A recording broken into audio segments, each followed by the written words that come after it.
Well, I'm Rick. And I'm Linda. We're gone again. And we're still here in Britt, Iowa. And we went through the election of the king and queen, and guess who got it? Bazz. And we did that. We did an interview with Bazz, and we want you to meet the new King of the Hobos.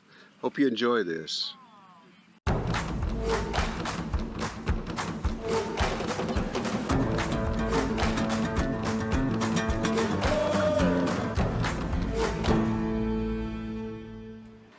Well, Linda and I are still in Britt, Iowa.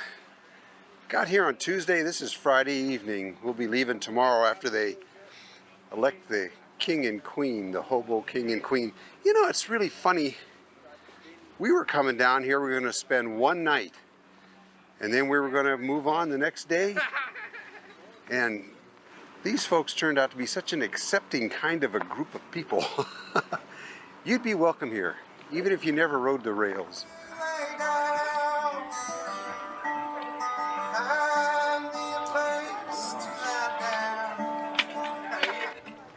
I put some ham in the fridge.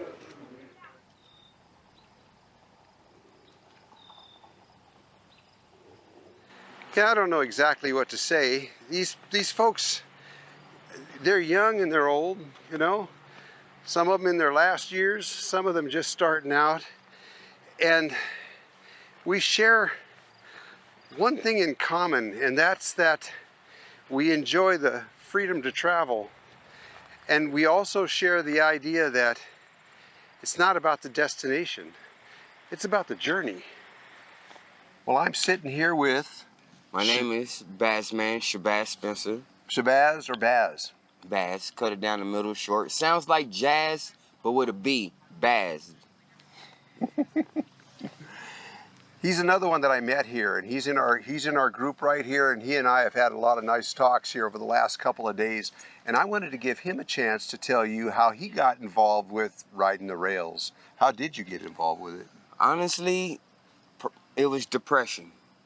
I lost everything in a divorce. I grew up in foster care, so I always had emotional problems. I don't have mental problems, but it was depression that got me started.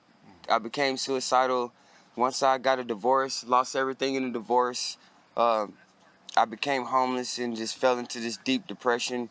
And one day, these two train riders came through, and me standing in this homeless shelter, I didn't want to be in the homeless shelter anymore. I was like, just take me with you. Anywhere these backpackers was going, I just didn't want to be where I was. And we went from Dallas, Texas to Texarkana, Arkansas on my first train. This was about 10 years ago. And they showed you how to ride, they introduced you to it? Actually, honestly, I was following behind some oogles, greenhorns. They didn't know themselves. Oh. Yeah, so it was a learning experience it was three of us, me and this guy named Crazy Dave. He became a home bum in Roseville, California. And this other guy named Joe, they was green. We didn't know what we was doing. We was getting caught a bunch, but we was running away a bunch. So we was probably jumping on train after train after train, not knowing what we was doing. It wasn't until I got to Roseville and met some other riders is when I started. I still didn't know much, but I was riding a lot of trains then. Well, who actually showed you the ropes and taught you the right way? I was probably on about maybe 60 to 100 trains. Then one day in Fort Worth, a guy named Dirty Joe, Joseph Morgan on Facebook, Dirty Joe took me under his wing, and back then they used to call me Suicide Bazz. And I used to ride a lot of suicides just because I didn't know. What's a suicide? A suicide is where you're holding on to dear life for a crew change, an 8-hour shift until the engineer and conductor get on. So pretty much there's not much room to sit. If you go to sleep, if the train jerked too hard, if something happens, you can fall off and die. Okay, bad deal. Yeah. It's not a safe ride. Well, this guy named Dirty Joe sat there with me, and we rode trains from Fort Worth all the way up to Seattle, all across this country. And during these times, he's showing me the difference between grainers, IMs, what's ride, what's ribbed, He's actually riding with me and showing me how to choose safe, proper rides, difference between 53s and 45s and 48s and stuff like that. That's quite the education. Oh, I got quite the education. Yeah. And so his name is Dirty Joe. Also, about almost a year and a half, 2 years in, I ran into a guy named Shoestring. Apparently, we became Facebook friends, and this was like 9 years ago. And he saw me riding a bunch of trains.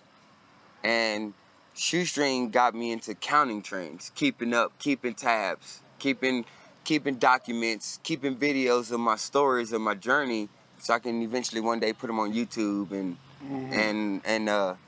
as long as I'm not like blowing up the spot, making it seem like showing the bull and the police where we get on and off the train, it was fine. So between the first guy, what'd you call him? Dirty what? Dirty Joe. Dirty Joe and Shoestring, they're the ones that kind of taught you a lot then, right? In a matter of sense, yeah. Hey, good for you. It pays to run into somebody who knows what the heck you're doing, no matter what you're starting out at.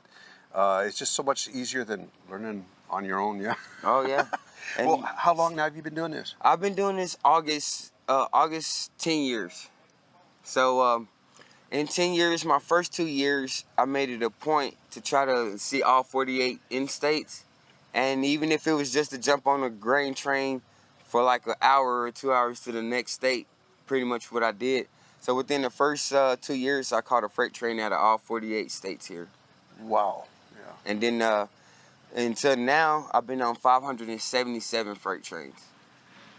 That's a lot of riding. So I would say from the people that I've talked to here so far, you're up there with. I'm up you're there. Getting up there. I try not to boast or brag about myself or make myself seem higher or more important than anyone who rode 2 trains or 12 trains. Yeah. As long as someone stepped outside, as long as they traveled before, they're part of my subculture. Mm-hmm. We're a whole culture of, how you say, hobos, gypsies, nomads, travelers, backpackers, train riders, rainbow.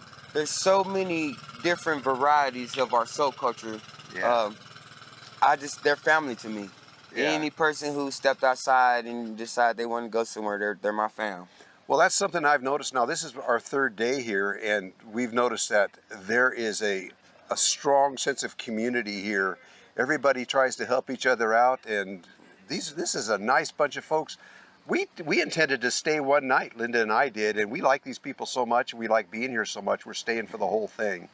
Oh, that's awesome. Hey, yeah, we like this. This has been a real pleasure. Hey, I wanted to ask you a little bit about your kit, what you carry, just some of the basics that you would not leave home without. Okay. Because you got to go light. I know when you're riding, you got to go light. Well, I'm not the one for that.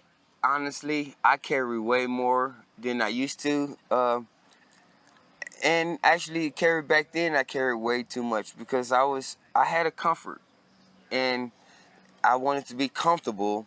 Nowadays, just because I have a good mouthpiece, I know how to ask for if I need something.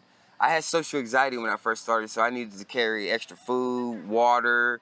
I needed to carry hygiene is important, so I carry baby wipes. Mm-hmm. I carry 3 packs of baby wipes. One I fill with alcohol, one I fill with peroxide, and one I keep regular. So the alcohol baby wipes I use for my body.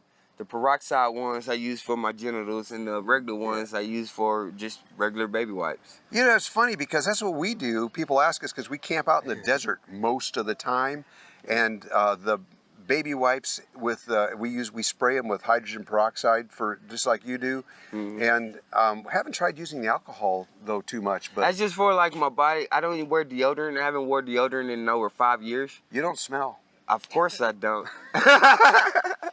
It's my natural body kicked in after a while. Yeah. And I noticed when I was wearing deodorant, when I first started traveling my first 2 years, you couldn't put me nowhere near. I stunk so bad. Oh my goodness, I stunk. Like my feet used to smell so bad. My armpits, I used to stink. Well, yeah, because you don't get an opportunity to take baths and showers and stuff all that time. But however, the baby wipe trick, it works. Don't wear deodorant. At the bottom of my pack, I keep a minimum at least 4 to 6 bottles of water at the very bottom for emergency. That's only for like just in case I end up in some desert or some emergency situation. I have emergency 4 to 6 bottles of water at the bottom. I carry a gallon of water for the in and out situations. Extra snacks. I don't do too much change of clothes. As you can tell, what I got on, I don't carry extra pants or extra shirts and stuff like that. You can't stay clean. I don't care how hard you try. Give it a week, you'll be dirty. Yeah. And Well, the so, trains are dirty. Yeah. No, you can see that. You know, you crawling in and out. They're pretty dirty. You know? pretty dirty. I carry a sleeping bag and a bivy sack. Okay. The bivy sack goes over the sleeping bag.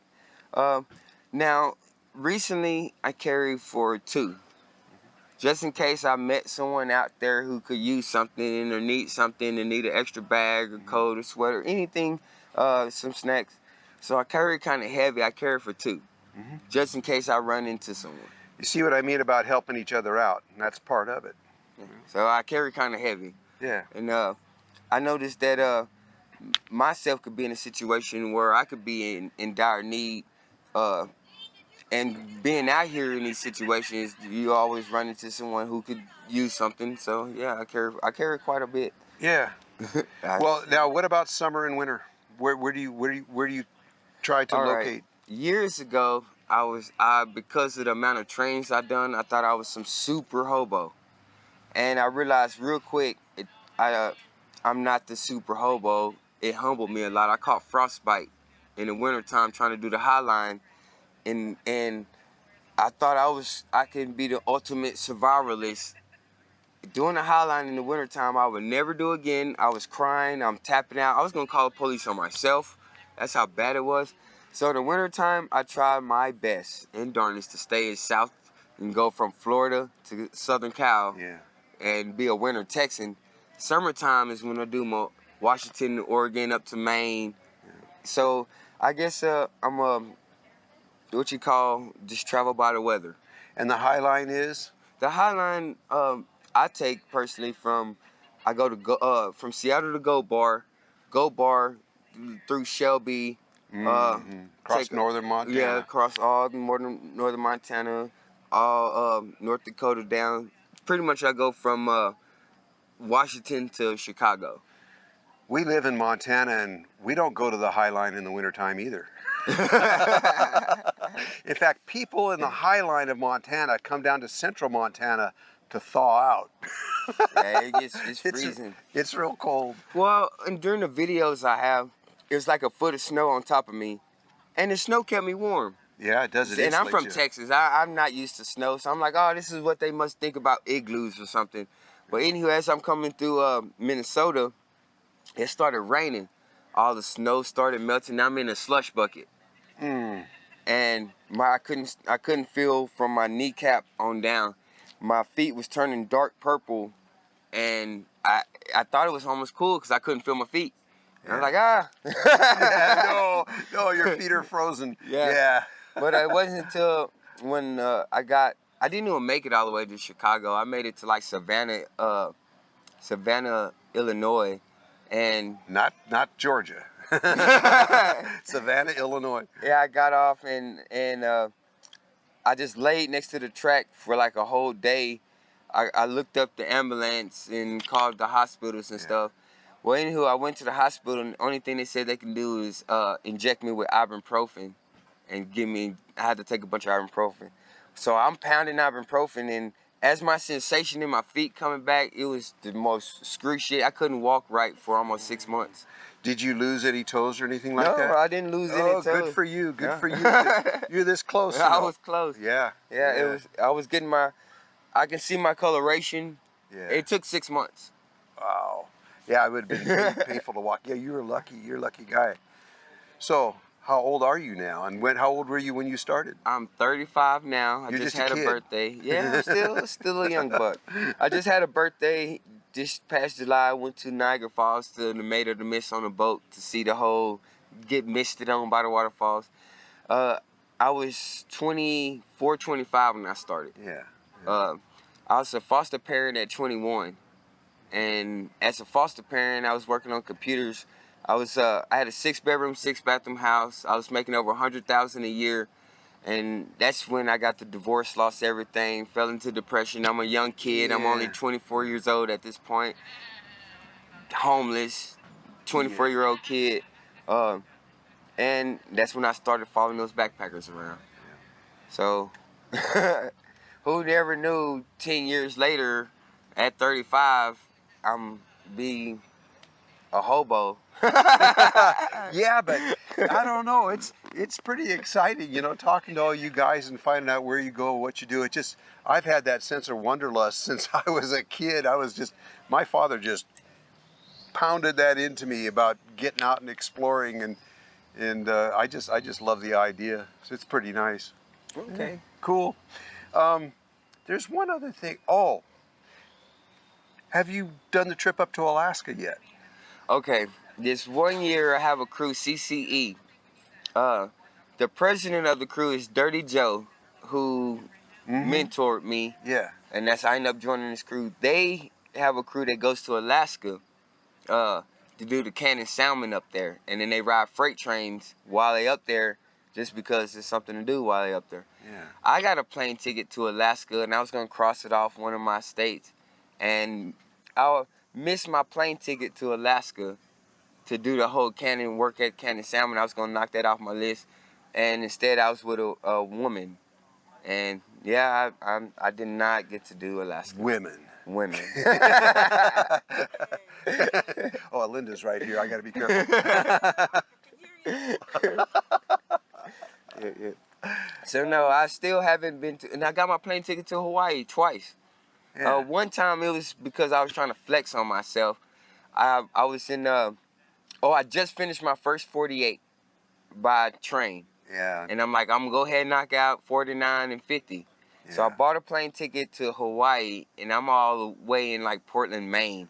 So I'm thinking I'm finna go all the way to Seattle and make it in time. Oh, I failed and bombshelled that and lost all kinds of money. Oh, no. So you didn't make it in time to make the flight? I did not make it in time for the flight. I'm not proud of that. I'm not happy about that. And then I do computers. I can rebuild a computer. I can turn anything into a computer practically. And I do a lot of editing, photo editing, web pages and stuff. So I work for this church in Oregon, the ones who helped me get my ID. And they bought me a plane ticket to Hawaii. But then we got a big falling out in a fight one night because they was like, you need to let Jesus take the wheel. And I'm like, no. Long story short, I just got so into myself and I just left. I ride trains anyway, and I just left and didn't go to Hawaii. Well, one of these days I'll go to Hawaii and Alaska. Well, I can tell you though, Jesus, if you let Jesus take the wheel, he still lets you ride the trains. I mean, I don't want to be possessed. Jesus, he's not allowed to possess us. No, he doesn't possess you. No. You'll experience even. That's why we got free will. Yes, and you'll experience even more freedom if you let him take the wheel. But we can talk about that some other time. Anyways, yeah, because that's what we do, and Linda and I have a wonderful life. But I really appreciate you telling me all your story here. This has been fantastic. But think about it now. Is there anything that you want to add to this? From who I am now, from who I was when I first started, this lifestyle could promote ego, can promote cockiness out of some of us young guys, to where we don't have the right mind or head and put others down and feel like we're better than some people just because of how many trains we rode. Oh, I gotcha. Yeah. However, where I'm at now is I'm a kind-hearted messenger and I'm a light worker. I try to message just at least 200 to 300 people a day and let them know that they're awesome. Yeah. Jesus is my father, brother, and I walk with him everywhere I go. So very good. It says, his bracelet says Jesus on it. I'm all about Jesus. Very good for you. And it's one of the few things that something appeared to me and wrote something in the sand. And it gave me information that I would never find this in any man-written book on this country, because I read pretty much all the Bibles and all the religious books. This Jesus wrote effortless forgiveness and unconditional love unconditionally. Yeah.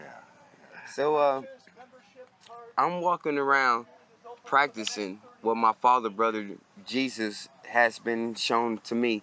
So it's give everyone effortless forgiveness and unconditional love unconditionally. Because that's what was shown unto me first. Yeah. So I cannot offend. I cannot make Jesus, my father, brother, upset. Yeah. I cannot offend him whatsoever. Yeah. Cool. So now I can go and see all my friends and all my homies who struggle with certain addictions and love them effortlessly. Yeah. Yeah, because you probably do run into a lot of that anyway, you know? Anyway, Yeah. so what my last thing I want to say is everyone practice non-judgment. Very good. And You guys remember that. Practice non-judgment. That's a tough thing to do. Oh, yeah, it is. Yeah. Hey, let me wait. Yeah. I gotta add something. I gotta throw something in here. A few nights ago, Linda and I are sitting in a nice campground, and down below me, please forgive me now, but down below me in a lower campsite is a huge fifth wheeler. And Linda's pointing at me like, yeah, you, and this down around this fifth wheeler, this couple has a pen set up for their little poodles, and they got 2 chairs in there so they can sit with their dogs. They've got another table set up separate from that. It's got 4 chairs and a table, and then a picnic table with a thank you, Linda, with a tablecloth on it, and all kinds of other stuff. And I'm thinking, man, those people travel kind of heavy. They should maybe be traveling a little lighter, you know. Then I see the man come out of the trailer, and he's got buckets, and he's going up and cleaning the bathrooms. It's the camp host. Oh. So they're living there all summer. I was judging. Fair enough.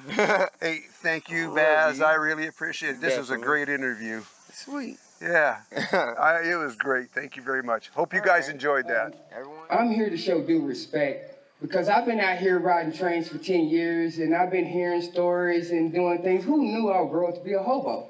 I would never thought I would just be a famous hobo one day, 10 years down the line, but look at me. And whoever knew.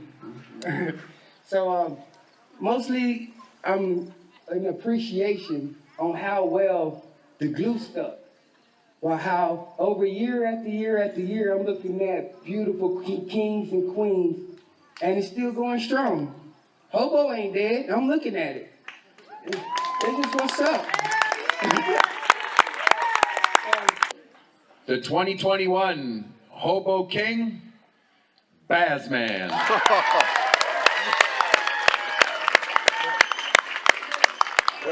Congratulations, Bazz man. Thank you.